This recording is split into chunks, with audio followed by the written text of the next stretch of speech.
Hi everyone.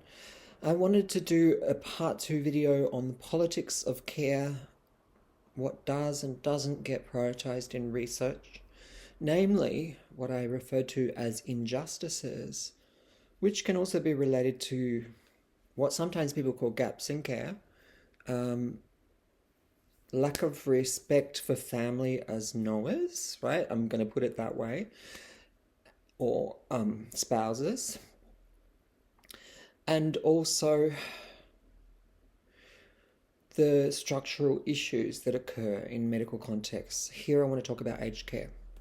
So, aged care, broadly speaking, relates to the field of gerontology, and there are departments in hospitals that are gerontology departments where if someone, for example, who's elderly has a medical episode, they will sometimes be prioritized and placed within that ward.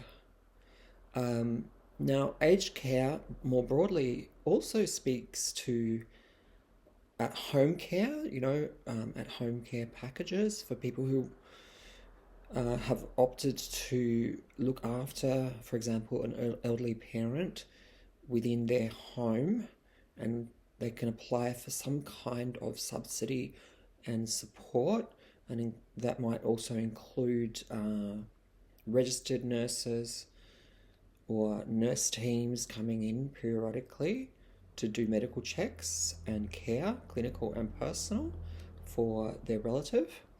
But also, aged care, probably what most looms in people's mind, relates to the nursing home industry, which has both public and private funding. There's an array of different aged care facilities, which is actually the correct term, but most people use the term nursing home, and it's true that there are RNs and other nurses that undertake that clinical and personal care, and not uncommonly, there's also an associated and visiting GP. So the context of aged care occurs in multiple sites, from the home to hospital in the case of medical emergencies, and also facilities such as residential aged care facilities, or better known as nursing homes. But even before getting to the point of a nursing home, there's a lot of assessments that are involved, and they may happen within the context, for example, of someone who has been brought into a gerontology ward and is assessed for cognitive and motor issues. There's this system called the ACAT, and there are different grades. But if someone rates as having quite significantly uh, affected cognitive and motor capacities, especially after a medical episode, they may be diagnosed with any number of manifestations of dementia, which is an umbrella term, by the way. There are different kinds of dementia. There are different ways in which dementia can progress and affect the individual, not necessarily in motor functions, but certainly cognitive deficits get assessed under the ACAT system through an interdisciplinary team, which includes a social worker, and a recommendation can be made for placement within, for example, a residential care facility. And as a decision matrix that involves both the interdisciplinary team, the medics and social worker and family, there is oftentimes some misgivings about placing one's elder in such a setting. It's certainly a difficult environment to navigate in terms of making the choice about the appropriate setup in residential aged care. There's a real sliding scale of environments, and some are less equipped than others. But it really is more than meets the eye as well, because it's not just about what is in the facility and the staff to resident ratio, it's also about visions of care and how management handles that within their own system. So these could be religious-based care organizations such as Baptist care or Catholic homes.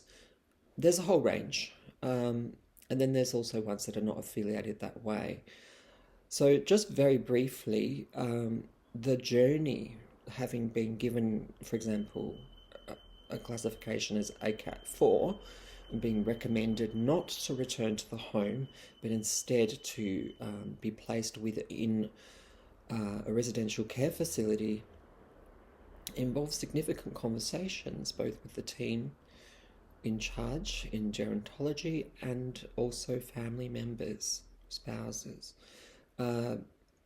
Oftentimes availability is not so great and people get put on wait lists, and so there's also this bridge element which is called transitional care, and sometimes people are placed in such facilities until such time that a spot will come up at a residential aged care facility. I, with my siblings, went through multiple journeys, roads with our mother, who had significant deficits, did not actually have what gets broadly put into dementia as such, but had a brain condition known as cerebral amyloid angiopathy, which basically made it impossible for her to undertake personal care and do sequence tasks because of the cognitive effect of the microbleeds in her brain. And if you want to find out more about CAA, it's not that rare. I'll put a link below. But anyway, it was really tough for us because we didn't know what we were looking at originally, and we found it really challenging because our mother's presentation in terms of her verbal communication and her motor skills, her ability to be mobile, didn't seem to be affected. But her health was really affected. And if we had the option of a home care package, well, there might have been some room to maneuver there, but none of us have an actual home, let alone our mother at the time. We come from a background which is working class, and where my mother has had to rent, or had to rent for decades. In fact, we always lived in rental properties, and there was no family home. So for some people, the family home scenario looms large and may kind of influence the decision making in concert with the aged care assessment team that I mentioned before, who do the ACAT. If a place can be well equipped, potentially in-home care can be set up, but it takes months to actually arrange. The other route that sometimes people take, depending on the degree of deficits, is, and what resourcing they have, is to, if they have a family home and their elder has been living there up to that point, they sell that home because that's considered an asset that must be liquidated, if that's the word, to pay for the placement in residential care. Now, for those of us who don't come from, that kind of class background and aren't propertied, where there's no family home, effectively arrangements can be made so that the elder's pension will cover most of the costs involved in being placed in an aged care residence. And that's basically what happened in our mother's case. That wasn't the end of the question, of course, and in transitional care, we consulted with the social worker then as well, and we visited lots of different places, and we made mistakes without knowing it because we just didn't get the whole sort of scope of what can go wrong in aged care facilities. And at this point, I would like to address what's known as the person-centered care model, right? Or patient-centered or person-centered. Most people, most residential aged care facilities, through their mission statements, have to sign up in terms of registration purposes to a protocol. And the question of person-centered care is a really important item.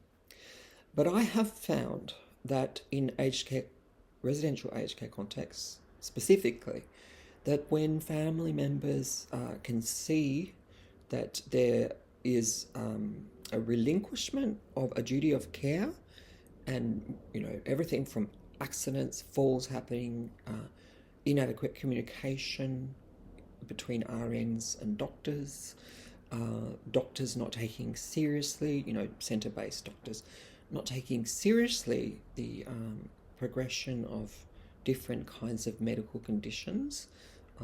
Our mother actually had a few kind of overlapping or interlocking conditions, putting it in the basket of that's complex and this person's just on a decline, without actually really embracing the person-centered care model, becomes a battleground. And it's an ethical issue. It's also one that cross-cuts in terms of how we envisage health and well-being. There's a lot of ageism that inhabits the space of aged care. And the irony is that sometimes managers at aged care facilities can summon up their swearing to this idea of person-centered care to try to undercut the family having a role in advocacy, right? And they can begin, either intentionally or not, to see family members, such as myself and my siblings, as problems, right? As putting undue pressures or demands, as not being experts and therefore being sort of out of line. So the communication process is very unequal and difficult and requires a lot of assertiveness, particularly in contexts where, culturally speaking, there are a lot of people placed in residential aged care that are not from migrant backgrounds. There are, of course, people from migrant backgrounds, I have to say, but there is a kind of Anglo-centric focus, and the idea of family and responsibilities and roles and so on, for the difficult choice of placing your elder in such a context, which we call nursing homes, itself is a puzzle and a paradox. But when you're put in a context where basically very few other families, because they will be Anglo-Saxon, actually are proactive around not just visits, right, but observing what's going on for their loved one, and wanting to be part of the distributed care, because we know, as family members, our mothers, our fathers, our elders, pretty well, right? We can read them, especially when they have problems with communication and they can't advocate for themselves. But this idea of person-centered care can be weaponized. I'll put it that way. That's a strong term. In, for example, attempts to negotiate better forms of clinical and personal care, because managers at nursing homes can say that's not in your jurisdiction, and the resident has to say that he or she wants that kind of arrangement. This is a cultural and institutional blindness, and it's something that is part of the front of struggle in the power relationships of care. What I spoke about as the politics of care. Everything from establishing a routine for an individual, including toileting routine, ensuring that they're getting adequate food that they will actually want to eat, rather than treating it like a form-filling exercise in which they just say refused or would not get out of bed, and leaving someone to be inert without any kind of movement, without nourishment. There's so much oversight that falls by the wayside, and when family members aren't involved, they have no idea what is going on with the clinical and personal health of their loved one. Some people don't have these particular interlocking medical challenges that I spoke about in my mother's own case. But I was always really proactive because I'm that sort of person, both within hospital environments and also within this particular residential aged care facility. I've abbreviated quite a lot here, but I just want to put that forward and say that that really speaks to the systemic problems which, royal commissions address in their extreme forms of neglect, but it's on a continuum. And when family are not folded into relations of care, especially those of us who are very proactive and, actually intelligent and know how to read the signs of when someone has nausea, even though that resident may not or patient may not be able to say, yes, I have nausea, and therefore be given appropriate medication to ease that nausea, as well as having their, their vitals checked and the rest of it. Unless someone such as, a relative can actually communicate that. This could be a linguistic thing, but it could also just be a cognitive and bodily sign thing. Those individuals will just go through states of nausea and unhealth, which compounds actually, and it becomes a cycle. Yeah, when these things aren't looked after and unnecessary hospitalizations happen, it creates a lot of stress for those of us who are carers and who are very informed. So the patient or person-centered care model is invoked paradoxically. And I think that we need to think critically and interrogate, right? And intervene also at a policy level to redefine models of care and what actual person-centered care involves, including from a culturally and linguistically diverse perspective. Thanks for listening.